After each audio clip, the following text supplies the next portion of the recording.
welcome you all to our YouTube channel Education Point Coaching Classes.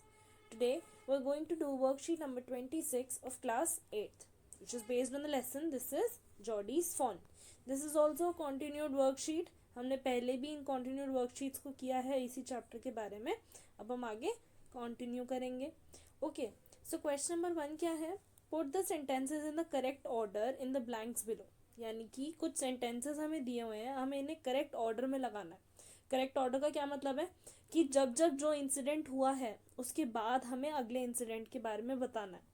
जैसे कि सबसे पहले फ़ोन की माँ जो थी उसको मारा गया, उसके बाद फिर वो लोग घर वापस आए, फिर पेनी का इलाज हुआ.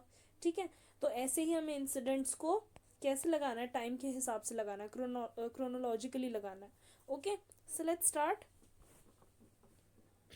तो सबसे पहले पढ़ते हैं क्या दिया हुआ है. Penny felt hemmed in when Jody propose to bring the fawn home. यानी कि पेनी को बहुत अजीब लगा और वो मना नहीं कर पाए जॉडी को कि वो फोन को घर ना लाए. Okay, Millwheel offered to give a ride to Jody to find the fawn. Millwheel ने जॉडी को बोला कि मैं तुम्हें फोन को ढूंढने के लिए ले चलूंगा. Third, fawn's mother was killed. Fawn की माँ को मार दिया गया. Fourth, Jody send Millwheel back. Jody ने मिलवील को वापस भेज दिया. Jody's mother was stunned at what Jody had said. Jody की जो मदर थी, जो उनकी माँ थी, वो स्टन रह गई. मतलब शी वॉज शॉक्ड, बहुत ज़्यादा हैरान रह गई. वो उनको समझ नहीं आएगी वो कैसे रिएक्ट करें जब जॉडी ने उनसे वो बात कही. ठीक है, तो सबसे पहले क्या हुआ था? सबसे पहले फ़ोन की माँ को मारा गया था, यानी कि वो जो डो था उसको मारा गया था. सो हम यहाँ पे इसका ऑर्डर लिख देंगे, हमें इस ऑर्डर को यहाँ पे लिखना है. तो सबसे पहले क्या आया है? 3.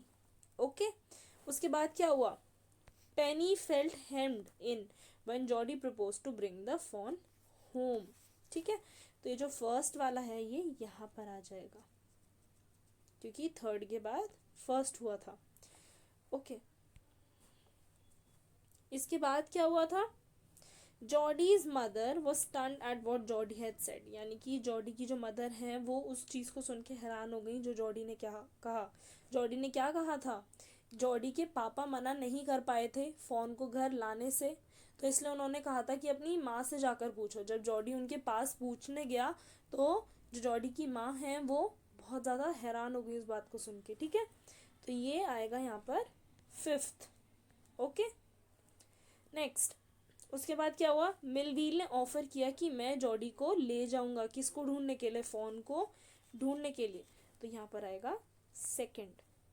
Okay, and the last one क्या हुआ? जब वो लोग जंगल में पहुंचे तो जॉडी नहीं चाहता था कि मिलवील उसके साथ हो जब वो फोन से मिले, इसलिए उसने मिलवील को वापस भेज दिया. तो आखिर में आएगा ये वाला, कौन सा? 4. तो ये हो गया हमारा ऑर्डर. क्या है order? 3, 1, 5, 2, 4. Okay, so this is question number A. Let's move on quickly. Okay, so this is the passage जिसे हमें पढ़ना है और उसके बाद फिर इसके आगे के क्वेश्चंस को सॉल्व करना है. तो मैं इसको जूम कर देती हूँ ताकि आप लोगों को थोड़ा क्लियर नजर आए. Alright. He waited for the sound of the hooves to end, then cut to the right. यानी कि उसने थोड़ी देर रुका. वो वहाँ पर कौन, किसकी बात हो रही है? जॉडी की. जॉडी थोड़ी देर वहाँ पर रुका जहाँ पर उसने मिलवील का साथ छोड़ा था और उसके बाद वो राइट की तरफ मुड़ गया. The scrub was still. Scrub मतलब, स्क्रब का मतलब होता है जंगल. यहाँ पर जंगल की बात हो रही है. स्क्रब जो था, जो जंगल था, वो एकदम स्टिल था. स्टिल था मतलब शांत था, वहाँ पर कोई शोर नहीं था.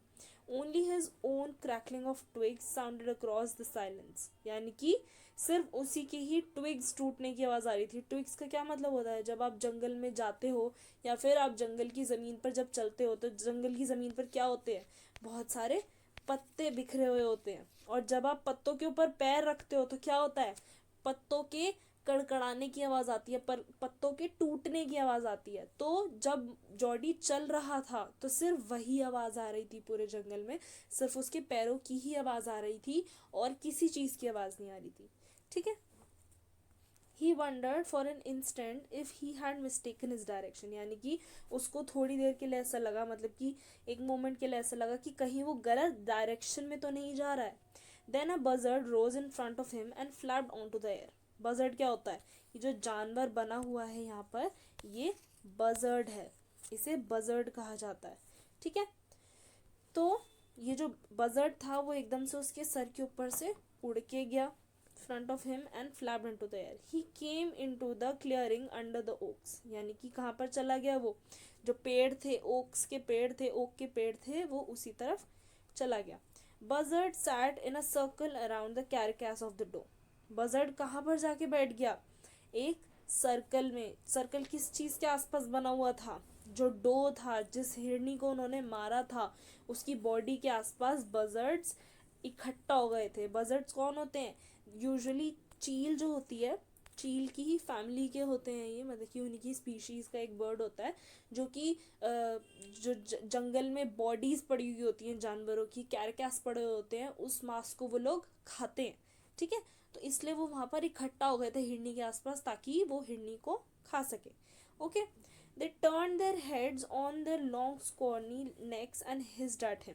मतलब बजर्ड्स जो थे उन्होंने मुड़कर किसकी तरफ देखा? जॉडी की तरफ देखा, अपनी लंबी लंबी गर्दनों से. He threw his bough at them and they flew into an adjacent tree. उन्होंने उसके ऊपर, जॉडी ने उन बजर्ड्स के ऊपर फेंक के मारा कुछ, और वो वहाँ से उड़ गए, मतलब कि दूसरे पेड़ पर जाकर बैठ गए. The sand showed large cat prints but the big cats killed fresh. क्या मतलब है इसका? कि जो सैंड थी उसके ऊपर क्या था? बिग कैट के पैरों के निशान थे. बिग कैट्स क्या होती हैं? बिग कैट्स टाइगर्स को बोला जाता है. तो उस सैंड पर, उस ज़मीन पर टाइगर्स के पैरों के निशान थे. But the big cats killed fresh. लेकिन जॉडी ने क्या सोचा कि जो बिग कैट्स होती हैं, जो टाइगर्स होते हैं, लायंस होते हैं, ये ज़्यादातर क्या करते हैं? ये किसी भी मरे हुए जानवर का मांस नहीं खाते. ये लोग खुद अपना शिकार करते हैं और सिर्फ उसी जानवर को खाते. And they left the door to the carrion birds. यानी कि उसको लगा कि टाइगर्स वहाँ पर आए तो होंगे, लेकिन उन्होंने उस मांस को नहीं खाया होगा. उन्होंने उसे किसके लिए छोड़ दिया होगा? बजर्ड्स वगैरह के लिए, और बाकी ईगल्स के लिए, और ऐसी बर्ड्स के लिए. ठीक है, आगे क्या है? He parted the grass at the place where he had seen the fawn. यानी कि जिस जगह पर उसने फॉन को देखा था, उसने वहाँ से घास को हटाकर देखा. पार्टेड का क्या मतलब होता है? ऐसे घास को दो तरफ करके वो बीच में गया और देखने लगा. It did not seem possible that it was only yesterday. ऐसा लग रहा था जैसे कि जंगल बिल्कुल बदल गया, लग ही नहीं रहा था कि कल ही वो इस जंगल में आया था. The fawn was not there. Fawn यहाँ पर नहीं था. He circled the clearing. मतलब कि जो भी खाली जगह थी वो उसके आसपास घूमने गया. आई मीन घूम घूम रहा था वो वहाँ पे, और फिर भी उसको फ़ोन नहीं दिखा. There was no sound, no sign. कोई आवाज़ नहीं थी आसपास, ना ही कोई ऐसा साइन था जिससे पता चले कि वहाँ पर फ़ोन होगा. The buzzards clacked their wings impatient to return to their business. यानी कि जो बजर्ड्स थे वो अपने पंख फड़फड़ा रहे थे. वो चाहते थे कि वो वापस उसी डो के पास आ जाएं, उसी हिरनी के पास आ जाएं जिसे वो खा रहे थे. जॉडी वहाँ पर था इसलिए वो वहाँ पर नहीं गए थे. जैसे ही जॉडी वहाँ से हटता वो फिर से हिरनी को खाने के लिए चले जाते. He return to the spot where the fawn had emerge and dropped on all fours. यानी कि वो उसी जगह पर वापस चला गया जहाँ पर उसने फ़ोन को देखा था. और ड्रॉप डाउन ऑल फोर्स का क्या मतलब होता है? जैसे कि बच्चा पैरों के बल चलता है, हाथ पैरों के बल चलता है, क्रॉल करता है, उसको बोलते हैं ड्रॉप डाउन ऑल फोर्स. यानी कि वो अपने हाथ पैरों पर चलने लगा ताकि वो जो उसका जो छोटा सा फ़ोन है वो उसको कहीं नज़र आ जाए. Studying the sand for the small hoof prints. यानी कि क्या कर रहा था वो? सैंड को स्टडी कर रहा था, देखता जा रहा था कि सैंड में क्या क्या है. अगर उसको कोई पैरों के निशान मिल जाते फ़ोन के तो वो उनको फॉलो कर लेता. लेकिन क्या हुआ था? The night's rain had washed away all track.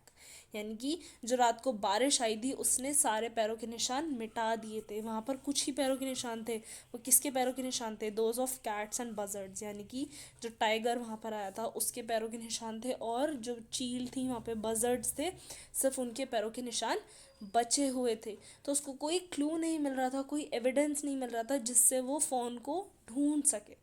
सो यहाँ तक है हमारी आज की स्टोरी. इस पर बेस्ड कुछ क्वेश्चंस हैं जिन्हें अब हम लोग देखेंगे. So please have a look. Okay, so these are the fill in the blanks जिन्हें अब हमें करना है। फर्स्ट से स्टार्ट करते हैं। Who was it that went away on the horse, यानी कि घोड़े पर बैठकर कौन वापस चला गया। कौन चला गया था? मिलवील, क्योंकि जॉडी ने उसको भेज दिया था। Second, Jody was trying to find dash, Jody किसको ढूंढने की कोशिश कर रहा था? फॉन को ढूंढने की कोशिश कर रहा था। Third, Jody had come to the place where, Jody किस जगह पर आ गया था? जहाँ पर उसने फ़ोन को देखा था, where he had seen the fawn. Fourth, Jody got rid of the buzzards by throwing his dash at them, यानी कि जॉडी ने उन बजर्ड्स को कैसे भगाया वहाँ से? क्या फेंका था उसने उनकी तरफ? बो फेंका था। Fifth, whose footprints did the sand show, यानी कि सैंड पर, ज़मीन पर किसके फुटप्रिंट्स नज़र आ रहे थे? बजर्ड्स के और बिग कैट्स के। तो पहले बिग कैट्स लिखा हुआ है इसलिए आप यहाँ पर बिग कैट्स लिख देना। Okay. Sixth, what did the buzzards do on seeing Jody, मतलब जॉडी को देखकर बजर्ड्स ने क्या किया? दे हिस्ड एट हिम, उन्होंने उसको देख के हिस किया। ठीक है, मैंने इसलिए इसको रब किया है क्योंकि नज़र नहीं आ रहा था, इसलिए इसका आंसर हो गया hissed. Alright, next, why did the buzzard clack their wings, buzzard ने अपने पंख क्यों फड़फड़ाए? To return to their business, क्योंकि वो वापस से डो को खाने जाना चाहते थे। Okay, so these are the fill in the blanks. इसके बाद हमें ये दिए हुए हैं जिसमें हमें बेसिकली सिनोनिम बताना है। ओके, तो हमें बताना है कि पैसेज में से नियर बाई जैसा कोई एक ऐसा वर्ड हो जिसका मीनिंग नियर बाय जैसा हो, और second, a large branch of tree.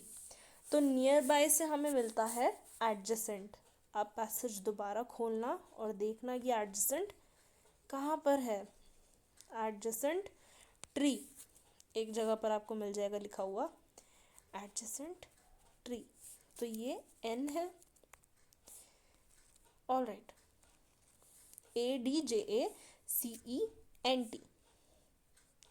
Next, a large branch of a tree, यानी कि पेड़ की एक मोटी सी शाखा जो होती है उसको क्या कहा जाता है? मेन ब्रांच बेसिकली जिसको कहा जाता है, तो बो, ये लिखा हुआ बो, यही है इसका आंसर, BOUGH। बो को कहा जाता है a large branch of a tree. Okay, so ये भी पैसेज के अंदर ही है। So this is the worksheet जिसे आज हमने ख़त्म कर लिया है। अगर आपको ये वीडियो पसंद आई हो, अगर आपको ये वीडियो काम की लगी हो, यूज़फुल लगी हो, तो please share it, please like and subscribe to YouTube channel education point coaching classes. Thank you.